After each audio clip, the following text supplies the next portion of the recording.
नमस्कार, आप देख रहे हैं प्रेरणा संवाद। मैं हूं पल्लवी। आज के प्रमुख समाचारों पर एक नजर।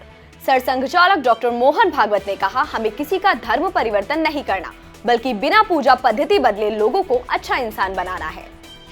राष्ट्रीय स्वयंसेवक संघ के सरसंघ चालक डॉक्टर मोहन भागवत ने कहा, हमें किसी का धर्म परिवर्तन करने की जरूरत नहीं है, बल्कि जीने का तरीका सिखाना है। हम पूरी दुनिया को ऐसा सबक देने के लिए भारत भूमि में पैदा हुए हैं। किसी की पूजा पद्धति को बदले बिना अच्छा इंसान बनाना हमारा उद्देश्य होना चाहिए।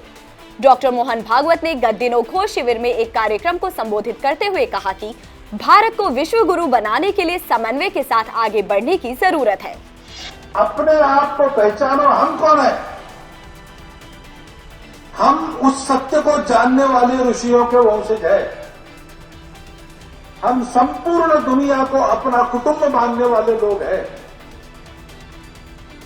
हमको सारी दुनिया को उस सत्य को देना है अपने व्यवहार से, जो बिना किसी की पूजा बदले, बिना किसी का प्रांत भाषा बदले उसको अच्छा मनुष्य बनाता है,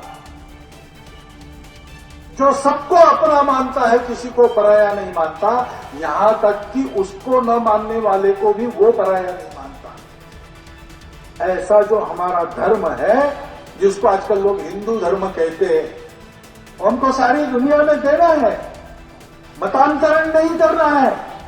ये तरीका सिखाना है। ये तरीका पूजा का तरीका नहीं है, ये जीने का तरीका। विकास के पथ पर अयोध्या, सिटी वाईफाई से जुड़ेगी रामनगरी। विकास के पथ पर आगे बढ़ रही रामनगरी में अब आधुनिक सुविधाएं भी देखने को मिलेंगी। धार्मिक पर्यटन का केंद्र बनने की ओर अग्रसर रामनगरी अब सिटी वाईफाई से भी जुड़ेगी। शासन के निर्देश अनुसार अयोध्या में निशुल्क वाईफाई सुविधा उपलब्ध होगी। योजना के तहत हुए अध्ययन के बाद निशुल्क वाईफाई सुविधा प्रदान करने के लिए रामनगरी में 4 स्थानों को चिन्हित किया गया है। इन स्थानों में अयोध्या हनुमानगढ़ी, पौराणिक स्थल गुप्तार घाट, नया घाट एवं अयोध्या रेलवे स्टेशन शामिल हैं। नगर निगम की इस योजना को टेक्नोसिस सिक्योरिटी सिस्टम प्राइवेट लिमिटेड मूर्त रूप प्रदान करेगा। स्थानीय लोगों के साथ ही यहाँ आने वाले पर्यटक भी मुफ्त वाईफाई की सुविधा का लाभ ले सकेंगे। प्राइवेट स्कूलों में पढ़ने वाली 2 बहनों में से एक की फीस होगी माफ। यूपी सरकार ने योजना पर काम शुरू किया।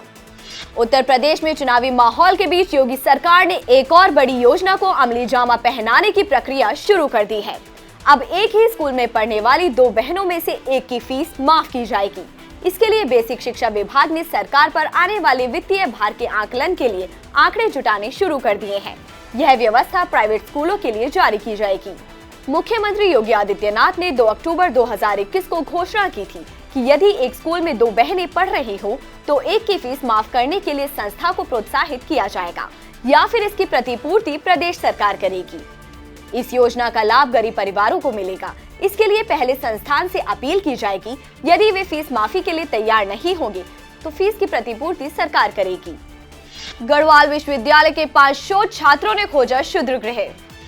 गढ़वाल केंद्रीय विश्वविद्यालय श्रीनगर के खाते में तब एक बड़ी उपलब्धि जुड़ गई जब विश्वविद्यालय के भौतिक विज्ञान विभाग के 5 शोध छात्रों द्वारा खोजे गए एक नए क्षुद्र ग्रह की रिपोर्ट को नासा ने स्वीकार कर लिया। अंतर्राष्ट्रीय खगोलीय खोज कार्यक्रम के तहत नासा के सहयोग से इस शोध परियोजना के लिए विश्वविद्यालय के 5 छात्रों ने हवाई विश्वविद्यालय अमेरिका के पेन स्टार्स टेलीस्कोप की सहायता ली। छात्रों ने भौतिक विज्ञानी डॉक्टर आलोक सागर गौतम के नेतृत्व में लगातार एक महाशोध कार्य करने के बाद खोजे गए 4 क्षुद्र ग्रहों की रिपोर्ट नासा को भेजी। इसमें से एक रिपोर्ट को नासा ने प्रारंभिक खोज के रूप में स्वीकार कर लिया। इस क्षुद्र ग्रह को P11 NYIA नाम दिया गया है। बाबा के दर्शन के लिए अब नहीं करना होगा इंतजार, ट्रस्ट ने जारी किया ऐप। बाबा विश्वनाथ के दर्शन पूजन के लिए श्रद्धालुओं की भीड़ देखते हुए काशी विश्वनाथ मंदिर ट्रस्ट ने टिकट बुकिंग के लिए ऐप लॉन्च की है।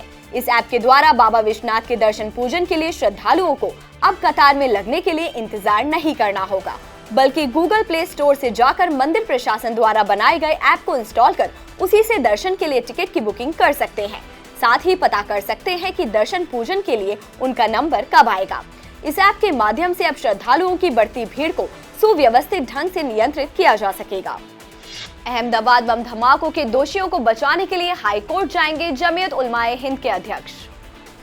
जमीयत उलमाए हिंद के राष्ट्रीय अध्यक्ष मौलाना अरशद मदनी ने अहमदाबाद बम धमाकों में 38 दोषियों की मौत की सजा और 11 की उम्र कैद के विशेष अदालत के फैसले पर कहा कि यह अविश्वसनीय है।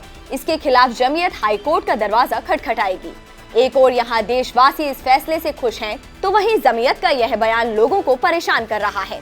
अहमदाबाद में जुलाई 2008 को सीरियल बम ब्लास्ट हुआ था। स्पेशल कोर्ट ने 49 में से 38 दोषियों को फांसी की सजा सुनाई है, जबकि 11 दोषियों को आखिरी सांस तक कैद में रहने की सजा दी गई है। भारतीय इतिहास में ये पहली बार हुआ है जब एक साथ इतने सारे दोषियों को फांसी की सजा सुनाई गई है।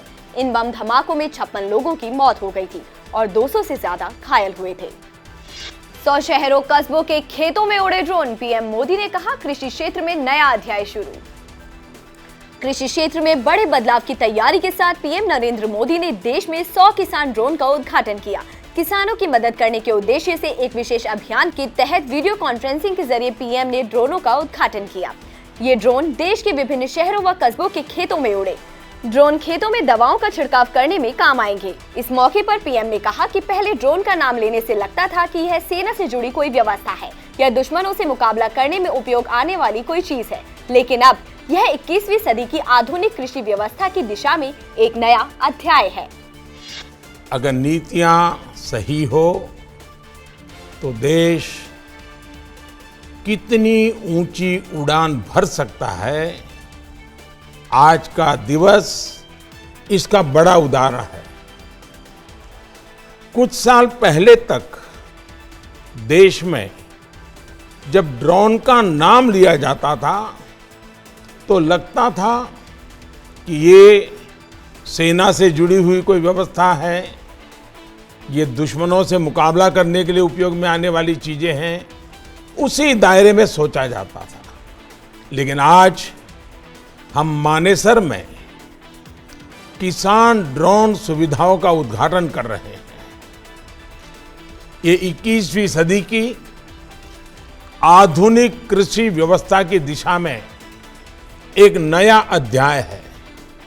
अब एक नजर आज की प्रमुख सुर्खियों पर। सपा विधायक अमिताभ वाजपेयी के बिगड़े बोल। कहा, मेरी पत्नी सुंदर है, मैं करता रहता हूं कांड, इसीलिए कराया सुंदरकांड। सीए विरोधी प्रदर्शनकारियों के खिलाफ यूपी सरकार ने 274 नोटिस वापस लिए। अब ट्रिब्यूनल के जरिए होगी वसूली। राज्य सरकार अब उत्तर प्रदेश लोक व निजी संपत्ति क्षति वसूली अधिनियम 2020 के तहत लखनऊ, मेरठ व प्रयागराज में गठित दावा अधिकरणों के माध्यम से इन मामलों में नोटिस देकर वसूली की प्रक्रिया को आगे बढ़ाएगी। यूपी में पुलिस के अनुसार वसूली के लिए 875 आरोपितों को जारी किया गया था नोटिस। 73 के विरुद्ध नोटिस जारी किया जाना था शेष। पुलिस ने कुल मुकदमों में 4144 आरोपितों को नामजद किया था, जबकि विवेचना के दौरान 3975 आरोपितों के नाम प्रकाश में आए। लखनऊ के पारा इलाके में दानिश से देवेश बनकर हिंदू लड़की से की शादी। भेद खुला तो गला दबाकर मारने की कोशिश। पीड़िता ने थाने में लगाई गुहार, पुलिस ने केस दर्ज कर किया गिरफ्तार। बिजनौर में गोकशी के मामले में गैंगस्टर के तहत कार्रवाई। नगर पालिका कीरतपुर के चेयरमैन एवं सपा नेता अब्दुल मन्नान की 2.25 करोड़ की संपत्ति कुर्क। यूपी के जौनपुर में एबीवीपी ने मानव श्रृंखला बनाकर तमिलनाडु सरकार का किया विरोध। लावण्य को शीर्ष न्याय देने की मांग। आज के समाचारों में इतना ही, फिर लेकर आएंगे कुछ नए समाचार। तब तक के लिए नमस्कार।